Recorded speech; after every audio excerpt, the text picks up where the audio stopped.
எல்லோருக்கும் வணக்கம். இரண்டு தலைவர்கள் ஷேர் மார்க்கெட்டில், ஒரு கரடிக்குட்டி, ஒரு காளைக்குட்டி.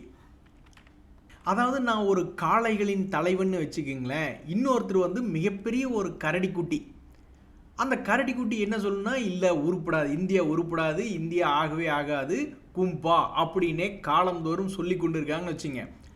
இரண்டு தலைவர்களும் சந்தித்து கொண்ட பொழுது அங்கு பேச முடியவில்லையே அப்படின்ற மாதிரி நிஃப்டி சரிவடைஞ்சு கரெக்டாக 200 டேஸ் மூவிங் ஆவரேஜை தொட்டு ஒரு 4-5 நாளுக்கு மேலே ஆகுது. இந்த பக்கம் ஃபுல்லாக காளைகள், இந்த பக்கம் ஃபுல்லாக கரடிகள். எந்த பக்கம் மார்க்கெட் போகிறது அப்படின்னு தெரியாதபடிக்கு பயந்துக்கிட்டே இருந்தது. நல்ல வேலை 25,300க்கு மேலே இன்றைக்கி மார்க்கெட் க்ளோஸ் ஆகிருக்கு. அதனால் நிஃப்டிக்கும் ஒரு மரியாதை வந்திருக்கு. நம்மளுடைய போர்ட்ஃபோலியோக்களிலும் சிறிதளவு மகிழ்ச்சி என்பது எட்டி பார்த்திருக்கிறது. கடந்த 5 வருடத்தில் பார்த்தீங்கன்னா, ஒவ்வொரு முறையும் காளைகளுக்கும் கரடிகளுக்கும் போட்டி நடக்கும் பொழுது காளைகள் தான் ஜெயிக்குது. எதை பொறுத்த வரைக்கும்னா, நிஃப்டி 50 இண்டெக்ஸை பொறுத்த வரைக்கும். ஆனால் பல்வேறு இண்டிவிஜுவல் ஸ்டாக்ஸில் பார்த்தீங்கன்னா, நம்ம அடி வாங்கி ஒரு மூலையில் உட்காந்துக்கிட்டு இருப்போம். இண்டிவிஜுவல் ஸ்டாக்ஸில் தான் ரொம்ப கஷ்டமாக இருக்குது. இங்கே செமிகண்டக்டர், எலக்ட்ரானிக்ஸ் மேனுஃபேக்சரிங் எல்லாம் எவ்வளவு பெரிய செக்டர், திப்புன்னு பயங்கரமான அசுர வளர்ச்சி என்பதெல்லாம் இந்த டிக்சன் அப்படின்ற ஷேரில் நடந்தது. ஆக்சுவலாக இந்த எலக்ட்ரானிக்ஸ் செமிகண்டக்டர்லாம் ரொம்ப பெரிய செக்டர். எலக்ட்ரானிக்ஸ் எடுத்துகிட்டால் எல்லாத்துலேயும் இந்த பாரத் எலக்ட்ரானிக்ஸ் இருக்குது, டிக்சன் இருக்குது, கெயின், சிஜி பவர்னு எல்லாமே மிகப்பெரிய ஒரு செக்டர் அப்படின்றதுக்குள்ளே கவர் ஆகுது. பட் இந்த பிஎல், இந்த சிஜி பவரில் ரெண்டுலேயுமே கலந்த மாதிரி வந்துடுறாங்க. செமிகண்டக்டர், எலக்ட்ரானிக்ஸ் ரெண்டுலேயுமே கலந்த மாதிரி வந்துடுறாங்க. இந்த கெயின்ஸ் எல்லாம் பியூராக எலக்ட்ரானிக் சைடு போகுதா? ஸோ அந்த செக்டர் அப்படின்ற விஷயத்தை பார்க்கறதுக்கு முன்னாடி முதல்ல இந்த 4 முன்னணி கம்பெனிகளுடைய ஷேர் விலைகள் என்னாச்சுன்னு பாருங்கள். இந்த கெயின்ஸ் டெக்னாலஜி பியூராக எலக்ட்ரானிக்ஸ் மேனுஃபேக்சரிங் அப்படின்றதுல இருக்குது. செமிகண்டக்டர் அப்படின்ற பெயர் உள்ளே இல்லை. இவன் என்ன ஆயிருக்கா, அதில் பாதாளத்தில் 52 வீக் லோவில் கிடக்கிறான். இதுக்கு சில செய்திகளும் ஒரு காரணம். அது என்ன நியூஸ்னால், இந்த கோட்டக் இன்ஸ்டிடியூஷனல் ஈக்விட்டிஸ் ஒரு ரிப்போர்ட் ஒன்று, அவங்களுடைய ரிப்போர்ட் ஒன்று பப்ளிஷ் பண்ணியிருந்தாங்க இந்த கெயின்ஸ் டெக்னாலஜி பற்றி. அதை வச்சு இது பயங்கரமாக கிராஷ் ஆகிவிட்டது. சரி இருக்கட்டும், டிக்சனை பார்ப்போம். டிக்சனை பொறுத்த வரைக்கும் பார்த்தோம்னா, அதுலேயும் பெருவாரியாக எலக்ட்ரானிக் மேனுஃபேக்சரிங் சர்வீசஸ், இதுக்கு எந்த விதமான செய்தியிலும் வரல. ஆனால் இந்த பங்கினுடைய விலையும் அதில் பாதாளத்திலே 52 வீக் லோவில் கிடக்குது. சிஜி பவர் எடுத்து பார்த்தாலும் அது ஒரு ஹெவி எலக்ட்ரிக்கல் எக்யூப்மெண்ட்டாக இருக்குது. அந்த பங்கினுடைய விலையும் இறங்கியிருக்கு. இப்போ தான் ஒரு ட்விஸ்டிங் பாயிண்ட். இந்த பாரத் எலக்ட்ரானிக்ஸ் எடுத்து பார்த்தா எல்லா இடத்துலையுமே பெயர் வருது. எலக்ட்ரானிக்ஸ் எடுத்து பார்த்தாலும் சரி, டிஃபென்ஸ் எடுத்து பார்த்தாலும் சரி, செமிகண்டக்டர் எடுத்து பார்த்தாலும் எல்லாத்துலேயும் பெயர் என்பது வாங்கி வச்சிருக்கக்கூடிய ஒரு காரணத்தினாலே இந்த பாரத் எலக்ட்ரானிக்ஸ் மட்டும் 52 வீக் ஹையில் கொண்டே உட்கார வச்சுருக்காங்க. ஸோ இப்போ கேள்வி என்னென்னா, வந்திருக்கக்கூடிய இந்த குவார்ட்டர்லி ரிசல்ட்ஸ் அப்படின்ற சீசன் முடிஞ்சதுக்கப்புறம் இது போன்ற கீழே இறங்கி கிடக்கக்கூடிய அதே துறையை சார்ந்த பங்குகளினுடைய நிலைமை என்னாகும்?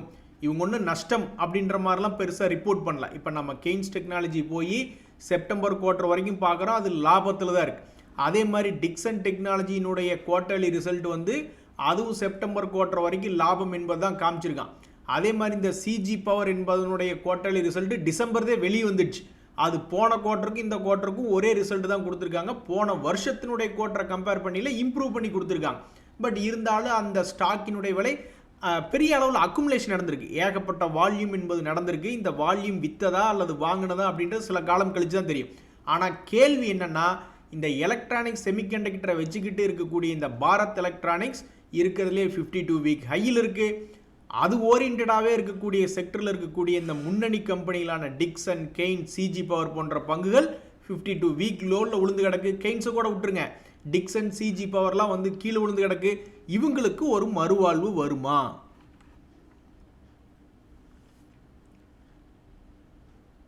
ஒரு நண்பர் சொல்கிறாரு, தமிழ்நாடு மெர்கடைல் பேங்க் ஷேர் மட்டும் 3500 குவான்டிட்டி வச்சிருக்கக்கூடிய அந்த நண்பர் என்ன சொல்கிறாருன்னா, எனக்கு கடந்த 2 வருஷமாக பார்க்கையில் 1% கூட ப்ராஃபிட் என்பது வந்ததே கிடையாதுங்க கடந்த 2 வருஷத்தில். ஏன்னா நான் தமிழ்நாடு மெர்கடைல் பேங்க்கில் லாக் ஆகிருக்கேன். எதுக்கு லாக் ஆகிருக்கேன் அப்படின்ற விஷயத்தை கேளுங்க. இப்போல்லாம் பார்த்தீங்கன்னா 90s கிட்ஸ் நிறைய பேர் நான் வீடு கட்டிட்டு தான் கல்யாணம் பண்ணுவேன் அப்படிம்பாங்க. டாய், முதல்ல உனக்கு பொண்ணே கிடைக்க மாட்டேங்குது, முதல்ல கிடைக்கிற பொண்ணை கல்யாணம் பண்ணிவிட்டு அப்புறமா வீட்டை கட்ட வேண்டியதானே அப்படின்லாம் நம்ம ஊர் பெரியவங்கெல்லாம் அட்வைஸ் பண்ணுவாங்க. இந்த நண்பர் என்ன பண்ணுறாரு அப்படின்னு பார்த்தீங்கன்னா, நான் வீடு வாங்கணும்னு நான் நினைக்கிறேன், அந்த வீடு வாங்குறதுக்கு காசு வேணும், அந்த காசுக்கு இந்த 3500 குவான்டிட்டி தமிழ்நாடு மெர்கடைல் பேங்க் எப்போ உச்சத்துக்கு ஒரு வீடு வாங்க தேவையான அளவு பணத்தை கொடுக்குதோ அப்போ தான் நான் வீடு வாங்குவேன் அப்படின்ற ஒரு முடிவோடு இருக்காரு. சத்தியமாக சொல்கிறேன், மற்றவங்கெல்லாம் ஸ்டாக் மார்க்கெட்டுக்குள்ளே வரும்பொழுது எல்லாருமே ஒரு கோல் நோக்கி தான் வரோம், பணம் சம்பாதிக்கணும் அப்படின்ற எண்ணத்தில் தான் ஸ்டாக் மார்க்கெட்டுக்குள்ளே வர்றோம். ஆனால் அந்த எய்ம் என்பது தவறு. இந்த மாதிரி ஒரு பொருளுக்காக நான் ஒரு கார்பஸ் சேர்த்தணும், குழந்தைகளினுடைய படிப்பு செலவுக்காகவோ அல்லது என்னுடைய ரிட்டையர்மெண்ட்டுக்காகவோ அல்லது இந்த மாதிரி வீடு நிலம்னு ஏதாவது ஒரு சொத்து வாங்கறதுக்கோ ஒரு பெரிய பணம் தேவை, அந்த பணத்தை சேர்த்துவதற்காக தான் நான் ஸ்டாக் மார்க்கெட்டுக்குள்ளே வருகிறேன் அப்படின்ற ஒரு அப்ஜெக்டிவ் டிஃபைன் பண்ணுறதா 100% என்பது ஒரு தெளிவான அப்ஜெக்டிவ் டிக்ளரேஷன். அந்த வகையில் இந்த நண்பர் எங்கேயோ போயிட்டாரு. இந்த தமிழ்நாடு மெர்கடைல் பேங்க்கும் எங்கேயோ போயிடுச்சு. முதல்ல அவன் பாட்டுக்கு கீழே எங்கேயோ அப்படியே சுற்றிக்கிட்டே எங்கேயோ போயிடுச்சுன்னா ஐ எம் வெரி சாரி, சார்ட்டை லோட் பண்ணும்போது தான் தெரிய வருகிறது. 2023களிலே அது என்ன விலை இருந்திருக்கோ அந்த இவர் என்ன பண்ணிட்டாருன்னா மேலே உச்சியில் போய் லாக் ஆகிருக்காரு. அங்கே வாங்குறதுக்கு பொதுவாக 2023 பிற்பகுதியிலையோ அல்லது 2000 போன வருஷம் இப்போ தான் 400 ரூபா பக்கத்தில் ஆடிக்கிட்டு இருந்திருக்கான். அந்த மாதிரியான ஒரு இடத்துல போகும் பொழுது உள்ளே போயிருந்தாருன்னா அருமையான விஷயமா இருந்திருக்கு. இப்போவே கையில் ஒரு 25 லட்ச ரூபா பக்கத்தில் வச்சுருப்பார். ஆனால் கோயம்புத்தூரில் அதை வச்சுட்டு ஒரு வில்லா ஒரு வீடு வாங்க முடியாது. 1.5 கோடி இருந்தால் தான் மனசுக்கு திருப்தியாக அங்கே எதுவுமே அதுவும் அவுட்டரில் வாங்க முடியும். அந்த கண்டிஷன் சென்னை பக்கமெல்லாம் நான் விலை கேட்குற மாதிரி இல்லை, நீங்கள் மனசு நோக்கிற மாதிரி ஏதாவது ஒன்று சொல்லிடுவீங்க, அப்பார்ட்மெண்ட்டுக்கே 2 கோடி எடுத்துகிட்டு வாங்க 3 கோடி எடுத்துகிட்டு வாங்கன்னு. அதனால் நான் அந்த கதையெல்லாம் பேச விரும்பலை. இப்போ தாங்க நண்பர்களே ஒரு ஹீரோவை பற்றி பேச போகிறோம். வேற யார் இல்லை அந்த ஹீரோ. கடந்த 3 நாட்களாகவே பார்த்தீங்களா பல சூப்பர் ஹீரோஸினுடைய செய்திகள் தான் தொடர்ந்து வந்த வண்ணமாக இருக்கிறது. 3 நாட்களாக மார்க்கெட் பெருசாக ஏறல, பட் இருந்தாலும் பெரிய பெரிய பங்குகள் பயங்கரமாக ஏறி இருக்கான். The big boy Tata Steel 200 ரூபாயை தாண்டி சிங்க குட்டியாக இன்று 5% ஏறி இருக்கு. ஸோ கடந்த ஒரு வருடத்தில் பார்த்தீங்கன்னா சார்ட் பெருசாக லோடிங் ஆகலை. அதனால் 5 இயர்ஸ் சார்ட் அப்படின்னு பார்க்கும் பொழுது அது ஒரு கட்டத்தில் 2025 மார்க்கெட் சரியில்லை அப்படின்ற பொழுதும், அதே மாதிரி நம்மளுடைய ட்ரம்ப் அவர்கள் ஸ்டீலுக்கெல்லாம் ஏதாவது பிரச்சனை பண்ணி விட்டுருவார் டேரிஃப்னால அப்படின்ற ஒரு விஷயம் வந்த பொழுதும் அது கீழே கடந்தது. ஃபஸ்ட்டு நம்மளுடைய கவர்மெண்ட் என்ன பண்ணாங்கன்னா இந்த சைனாலேருந்து கொண்டு வந்து ஸ்டீலை இங்கே டம்ப் பண்ணாத மாதிரி இம்போர்ட் ஆகக்கூடிய விஷயங்களுக்கெல்லாம் வரி ஏற்றி விட்டாங்க. அந்த சமயத்தில் ஒரு டபக்குன்னு ஒரு ஜம்ப் கிடச்சிது. பல்வேறு இவனுக்கு மட்டும் இல்லை, செயில் மற்றும் பல்வேறு ஸ்டீல் கம்பெனிகள் டபக்குன்னு ஒரு ஜம்ப் கிடச்சிது. அதுக்கப்புறம் கொஞ்சம் கொஞ்சமாக ஜம்ப் அடிச்சு அதான் அந்த டாலர் வீழ்ச்சி அடையுதே. டாலர் வீழ்ச்சி அடைஞ்சதுன்னா தங்கமாக இருந்தால் என்ன, பித்தளையாக இருந்தால் என்ன, ஸ்டீலாக இருந்தால் என்ன, காப்பராக இருந்தால் தான் என்ன, டாலர்னுடைய விலை வீழ்ச்சி அடைகிறதுனால எல்லா கமாடிட்டிஸ் ப்ரைஸும் விலைவாசி ஏற்றத்தின் காரணமாக ஏறிட்டு இருந்தது. எப்படியோ டாடா ஸ்டீல் 200 ரூபாய். அதாங்க நண்பர்களே நம்ம யோசிச்சு பார்க்கணும். எவன் ஒருவன் சிறிது காலம் கழித்து தன்னுடைய பழைய ஹையை தொடுவான் அல்லது அதையும் தாண்டி போவான். எவனால் 52 வீக் லோலிருந்து திரும்பக்கூடிய சக்தி இருக்குது, எவன் இப்போ 52 வீக் லோவில் விழுந்து கிடக்கிறான் அப்படின்ற மாதிரியான பார்த்து செக்டர் லீடர் சார்ந்த பங்குகள் எடுத்துகிட்டு ஆடாமல் அசையாமல் ஒரு வருஷம் போல் உட்கார்ந்தாருன்னா கூட ஒரு மகிழ்ச்சிகரமான சம்பவம் தான் நடக்குது. இப்போ நீங்கள் பார்த்தீங்கன்னா இந்த Reliance industry, Bajaj finance, Bajaj ஃபின்சர்வு, HDFC bank போன்ற பல்வேறு பங்குகள் கீழே விழுந்துக்கிட்டு இருக்குண்ணே. அப்போ இவனுங்கெல்லாம் இந்த வருஷத்தில் திரும்ப ஹையை தொடுவானா அல்லது அடுத்த வருஷம் இன்னும் நல்லா கீழே போயிட்டு அப்புறம் அடுத்த வருஷம் ஹையை தொடுவானா, இந்த மாதிரி தான் பல்வேறு ட்ரேடர்கள் யோசிச்சு பார்க்குறாங்க. ஸோ எவ்வளவு பணம் உங்கள்கிட்ட இருந்தாலும் அத்தனையும் ஷேர் மார்க்கெட் முழுங்கிடும். செக்டர் லீடர்களாக இருக்கும் பொழுது தான் அது நம்மளுக்கு திருப்பி தர்றதுக்கு வாய்ப்புகள் என்பது அதிகம். ஏன்னா இந்தியாவினுடைய பொருளாதாரம் என்பது யாராவது ஒருத்தர் அப்பப்போ சர்வே எடுத்தோ அல்லது அவங்களுடைய ரேட்டிங்லேயோ அப்பப்போ இறக்கி சொன்னாலும் திடீர்னு சில காலத்தில் ஏதாவது டீல் நடக்குது, ஏதாவது ஒரு விஷயத்தில் அப்படியே மாற்றி சொல்லுவாங்க, இல்லை இந்தியா நல்லா இருக்குது அப்படின்ற மாதிரிலாம் சொல்லி விட்ருவாங்க. இப்போ ஒரு உதாரணத்துக்கு இன்றைக்கி இந்த ஏரோஃப்ளெக்ஸ் அப்படின்ற பங்கு 8% ஏறி இருக்குது.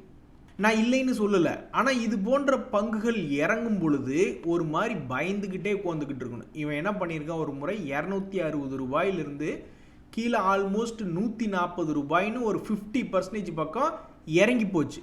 டாடா ஸ்டீலும் தான் இறங்கியிருக்கும், இவ்வளோ தூரம் பெருசாக இறங்கலினாலும் அவனும் இறங்கியிருப்பான். ஆனால் இன்றைய தேதியில் திருப்பி பார்க்கும் பொழுது மேலே உச்சத்தில் லாக் ஆனவங்களையும் இன்றைக்கி ரிலீஸ் பண்ணி விட்டுருக்கான்ல. ஆனால் இந்த ஏரோஃப்ளக்ஸ் என்பது இன்னுமே 52 வீக் லோலேருந்து கொஞ்சோண்டு ஏறினதுனால யாருக்கு என்ன பிரயோஜனம்? தொடர்ந்து ஒரு பங்கு ஏறுச்சுனா தான் பிரயோஜனம். சும்மா இப்படி லோ லெவலில் ஒரு டபுள் பாட்டமில் இருந்துட்டு ஒரு 8% ஏறுறதுனால என்ன ஒரு பெரிய வித்தியாசம் வந்துடுது? மார்க்கெட் நல்லா இருந்ததுன்னா டாடா ஸ்டீலை கீழே உட்கார வச்சுட்டு சந்து பொந்தில் இருக்கக்கூடிய பங்குகள் கூட மேலே எகிருவான். டாடா ஸ்டீல் எவ்வளோ லாபம் பண்ணுறான். ஆனால் இந்த டிடிஎம் எல்லாம் அதே டாடா குரூப் தான், அவன்லாம் லாபமே பண்ண மாட்டான். இருந்தாலும் அவனை 50 ரூபாயிலிருந்து 300 ரூபா கூட கொண்டு போய் உட்கார வைப்பாங்க மார்க்கெட் நல்லா இருந்ததுன்னா. இந்த மாதிரி குட்டி குட்டி பங்குலையும் ஏற்றி தான் உட்கார வைப்பாங்க. ஆனாலும் நம்மளுக்கு எது முக்கியம்? மார்க்கெட் நல்லா இல்லாத போது எத்தனை பணத்தை போட்டாலும் அவன் சாப்பிட்டு ஏப்பம் விட்டுட்டு போயிடுவான். ஸோ ரொம்ப கேர்ஃபுல்லாக இருக்கணும் நண்பர்களே. பணமெல்லாம் ரொம்ப கம்மியாக கட்டுக்கோப்பாக வாழ்நாளில் ஜெயிச்சு வரணும் அப்படின்னு நினைக்கிறவங்கெல்லாம் பணத்தை ரொம்ப பாதுகாக்கணும். ஸோ மார்க்கெட் கீழே விழுந்துக்கிட்டு இருக்கப்ப, உங்களுக்கு நினச்சது நடக்காதப்ப, ஸ்டாப் லாஸ் எல்லாம் ஹிட் ஆகிறப்ப ஒரு அசட் கிளாஸ்லேருந்து இன்னொரு அசட் கிளாஸ்க்கு மாற்றி வைக்கிறது தப்பே இல்லை.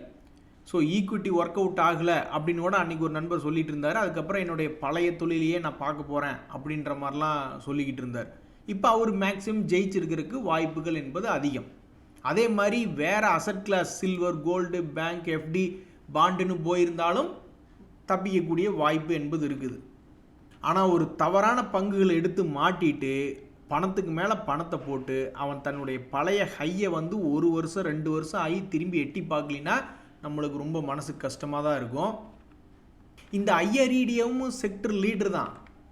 பட் அந்த பங்குமே பாவம் என்ன தப்பு பண்ணான்னு தெரில. அதனுடைய முக்கிய மாற்றங்கள் என்ன ஆச்சு அப்படின்னு பார்த்தீங்கன்னா, மார்க்கெட்டில் அதுக்கு செலுசெலுப்பு இல்லை. கொஞ்ச நாள் கீழே இருன்னு சொல்லி அதை கீழே அனுப்பிச்சி விட்டாங்க. ஆல்மோஸ்ட் 300 ரூபாயிலிருந்து 50%க்கு மேலே இறங்கி 133ல் ட்ரேட் ஆகிட்டு இருக்கு. அப்படி ஏதாவது தப்பு பண்ணியிருக்கியா? ஏதாவது முக்கிய மாற்றங்களாக ஏதாவது லாஸ் மேக்கிங் ஆக்கி எங்கேயாவது ரிசல்ட் ஆக்கி இது கொடுத்துட்டியா? இதை முதல்லையே அவனாவது தெரிஞ்சுக்கிட்டு இறக்கி விட்டாங்களா அப்படின்னா அப்படி கிடையாது. சமீபத்தில் வந்திருக்கக்கூடிய டிசம்பர் குவார்ட்டரில் 585 கோடின்னு அவங்களுடைய லாபத்தை இன்க்ரீஸ் பண்ணி தான் காமிச்சிருக்காங்க. இருந்தாலும் நம்மளுடைய மார்க்கெட் பாராமுகமாக உள்ளது. அதனுடைய இண்டஸ்ட்ரி பியும் என்பது 20க்கு கீழே வந்து உள்ளது. ஆனால் கடன் வந்து அடேங்கப்பா 5.5 அளவுக்கு கடன் இருக்குது. இது என்ன தொழில் பண்ணுகிறது அப்படின்னு பார்த்தீங்கன்னா, அது ஒரு ஃபைனான்ஷியல் இன்ஸ்டிடியூஷன். அப்போ அவங்ககிட்ட அப்படித்தான் இருக்கும். வேற ஒரு பக்கம் பணத்தை கடனுக்கு வாங்கி தான் இன்னொருத்தருக்கு வட்டிக்கு விடுவாங்க. ஸோ இது போன்ற ஃபைனான்ஷியல் இன்ஸ்டிடியூஷன்ஸ்க்கு புக் வேல்யூ அல்லது இன்ட்ரென்சிக் வேல்யூ போன்றவையில் பார்ப்பது தான் சரியாக வரும். அல்லது அவங்க கடன் கொடுத்து பெரிய ஆளாக பணம் சம்பாரிச்சுக்கிட்டே இருக்கானா அப்படின்னு பார்க்குறதான் வரும். அந்த வகையில் வந்து இவன் பெருசாக ஒன்றும் தப்பு பண்ணாத மாதிரி தான் இருக்குது. இருந்தாலும் இந்த பங்கில் ஒரு முக்கிய மாற்றம் என்பது இன்னும் வரல. முக்கிய மாற்றம்னு என்னென்னா, திடீர்னு ஒரு 10-20% ஏறுவதாகவோ அல்லது வாங்கி கொண்டு இருக்கக்கூடிய ஆட்கள் திடீர்னு பெரிய அளவில் வால்யூம் என்பது அதிகப்படுத்துவது தான் முக்கியமான மாற்றம். அது பாவம் இந்த செக்டர் லீடருக்கு இன்னும் வந்து சேரல. ஷேர் மார்க்கெட்டில் சாதித்தவனுங்களே தான் அடிக்கடி திரும்ப சாதிக்கிறாங்க. இந்த சாரதா கிராப் ஒன்றும் சாதாரண ஆள் கிடையாது. அவன் பயங்கரமான ஒரு வால்டிலிட்டியான ஒரு பங்கு தான் தன்னுடைய கடந்த காலத்தில். இப்படி இருக்கக்கூடிய பங்கு மறுபடி 200 days மூவிங் ஆவரேஜ் பக்கத்தில் சமீபத்தில் வந்து விழுந்தா இங்கிருந்து கீழே போயிடுவானோ அப்படின்னு பார்த்து கொண்டு இருந்த வேரத்தில் அப்படியே யூடர்ன் போட்டு ஒரு ஷேருக்கு 200 ரூபாய் இன்றைக்கி மேலே ஏறி இருக்குது. இன்றைக்கி மட்டுமே 13% என்பது இந்த சாரதா கிராப் என்பது ஏறி இருக்குது.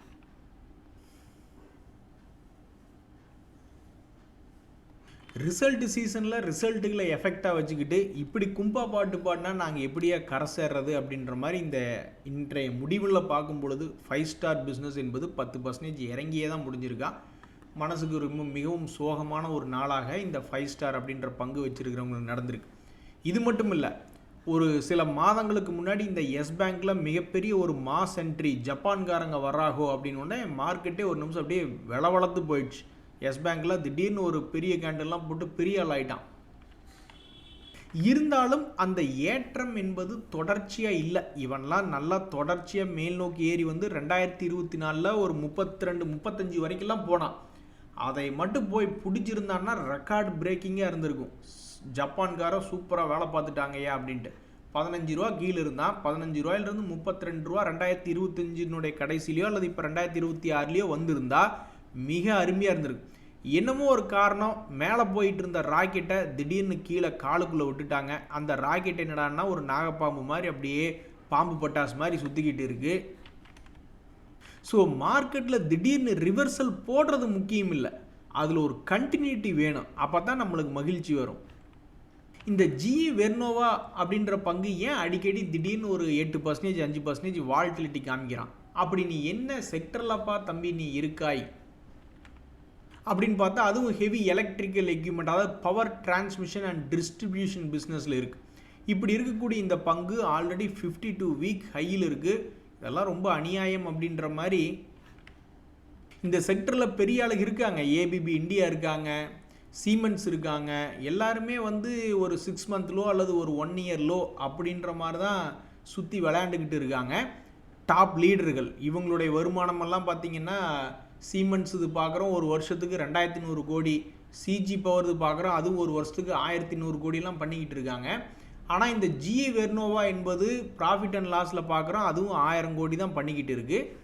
லாஸ்ட் ட்ரெயிலிங் 12 மந்த்ஸ் பார்த்தோம்னா 1000 கோடி தான் இருக்குது. இருந்தாலும் நீ ஒரு மச்சக்காரையா அப்படின்ற மாதிரி நல்லா இந்த பங்கு 52 வீக் ஹையில் இருக்குது. It's very miracle. மகிழ்ச்சியான ஒரு காலத்தை அனுபவிக்கணும் ஷேர் மார்க்கெட்டில் அப்படின்னா வெயிட் பண்ணுங்க அப்படின்ற மாதிரி இந்த ஆரக்கிள் ஃபைனான்ஷியல் சர்வீசஸ் அப்படின்ற பங்கு சும்மாவே மூமெண்ட்டே இல்லாமல் ஒரு மாதிரி சோக கீதம் வாசிச்சுக்கிட்டே இருந்தான் 2021 2023 அப்புறம். அதுக்கப்புறம் பிடிச்சான் பாருங்க ஒரு விளையாட்டு. இந்த 3 வருஷமாக பெண்டிங் வச்சுட்டே வந்திருக்கான். வருமானத்தை சம்பாரித்து கொடுக்காம, பெருசாக லாபம் கொடுக்காம, அந்த 3 வருஷத்தினுடைய லாபத்தை அடுத்து வந்திருக்கக்கூடிய 2 வருடங்களில் சம்பாரித்து கொடுத்துட்டான். இதுக்கு பேர் தான் ஷேர் மார்க்கெட்டில் பெண்டிங் வைக்கக்கூடிய லாபத்தை ஒரு நல்ல கம்பெனியாக இருக்கும் பட்சத்தில் ஏதாவது ஒரு வகையில் சம்பாரித்து கொடுக்கறதுக்கு வாய்ப்புகள் அதிகம் அப்படின்னு சொல்லி மீடியாக்களில் பேசிக்கிறாங்க. ஸோ இந்த பங்கு பழையபடி கடந்த 2 வருடமாக பெருசாக மூவ்மெண்ட் இல்லாமல் ஒரே இடத்துல இருக்குது. எதுக்காக அப்படின்றது தெரியவில்லை. ஸோ இன்றைய தேதியை பொறுத்த வரைக்கும் இந்த பங்கு ஒரு ரவுண்டு இதுக்கு முன்னாடி ஆல்மோஸ்ட் 2 ரவுண்டே போயிருக்கான். 7500லேருந்து 9500 அப்படின்ற மாதிரி 2 ரவுண்டு போயிட்டு இப்போ மறுபடியும் ஒரு முக்கியமான அந்த 7500 பக்கத்தில் 7800ன்னு ட்ரேட் ஆகிட்டு இருக்கு. இவனுடைய வாழ்க்கையில் சந்தோஷம் வரப்போகுதா அல்லது என்ன? ஹெச்டிஎஃப்சி பேங்க்குமே அதே மாதிரி தான். அதில் என்ன ஒரு செய்தினா கடந்த ஒரு வாரத்தினுடைய ஹையில் ட்ரேட் ஆகிட்டு இருக்கு. இவங்க இதுக்கு முன்னாடி போட்ட ரிவர்சல் மாதிரி ஏதாவது ரிவர்சலுக்கு இது போடுவானா இல்லை என்ன செய்ய போகிறான் அப்படின்றது தெரில. ஸோ கடந்த ஒரு வாரத்தினுடைய ஹை ப்ரைஸில் இந்த ஹெச்டிஎஃப்சி பேங்க் என்பது ட்ரேட் ஆகிக்கிட்டு இருக்குது. நண்பர்களே, மார்க்கெட் மறுபடியும் சூடு பிடிச்சி விட்டதுனால பல பங்குகள் இப்போ சென்டர் பாயிண்ட்டுக்கு வந்து நிற்கிறான். மறுபடியும் பெரிய அளவில் ஒரு 5-10% பெருசாக ஏற போகிறானா இல்லை பெருசாக இறங்க போகிறானா, என்ன வாலட்டிலிட்டி அப்படின்றது யாருக்கும் தெரியாது.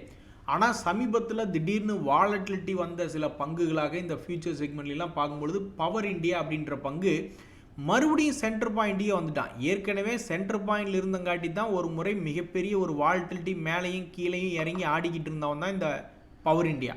இப்போ மறுபடியும் சென்டர் பாயிண்டில் இவனும் வந்திருக்கான். இனி அடுத்த ஒரு 5% 10% மேலேயா அல்லது கீழேயா வேகமாக நீ எந்த பக்கம் போகிறாய் அப்படின்னு பல பேர் பார்த்துட்டு இருக்காங்க. அதே மாதிரி தான் இந்த சமான் கேபிட்டல் அப்படின்ற ஒரு பங்கு, அவனுமே பழையபடிக்கு இதுக்கு முன்னாடி அந்த சென்டர் பாயிண்டில் இருக்கும்போதெல்லாம் திடீர்னு வால்டிலிட்டி எடுத்துக்கிட்டே இருந்தான். இப்போ மறுபடியும் அதே மாதிரி சென்டர் பாயிண்டில் வந்திருக்கு. ஸோ எஃப்என்டோவில் இருக்கக்கூடிய பல பங்குகள் ஏதாவது திருப்பம் தரும் விதமாக கண்டமேனிக்கு பண்ணிக்கிட்டு இருப்பான். அப்படி இருக்கக்கூடிய சில பங்குகளுடைய செய்திகள் தான் இந்த பவர் இந்தியா, சமான் கேப் அப்படின்ற பங்குகள். சரி நண்பர்களே, திரும்ப திரும்ப எவன் மேலே வருவான், வரக்கூடிய சக்தி எவனுக்கு இருக்குது அப்படின்ற மாதிரி கணக்கு போட்டு கச்சிதமாக அது ரொம்ப ஈஸியாக தான் இருக்கும். எந்த ஒரு செக்டர் எடுத்தாலும் 2-3 பேர் தான் இருப்பானு. ஸ்டீல்னா இப்போ டாடா ஸ்டீலு, செயிலு, ஜேஎஸ்டபிள்யூ ஸ்டீல் இந்த மாதிரி சில முன்னணி கம்பெனிகள் தான் இருக்குது. அவனுங்கெல்லாம் மேலே வந்தாக்கா ரொம்ப மகிழ்ச்சிகரமாக இருக்கும். இந்த நண்பருக்கு சீக்கிரம் வீடு கட்டுற மாதிரி இந்த டிஎம்பி ஷேங்க் அப்படியே பெரிய அளவில் ஏறணும் ஆண்டவா அப்படின்னு நம்ம ஆண்டவனை பார்த்து பிரார்த்தனை பண்ணிக்குவோம். நன்றி, வணக்கம்.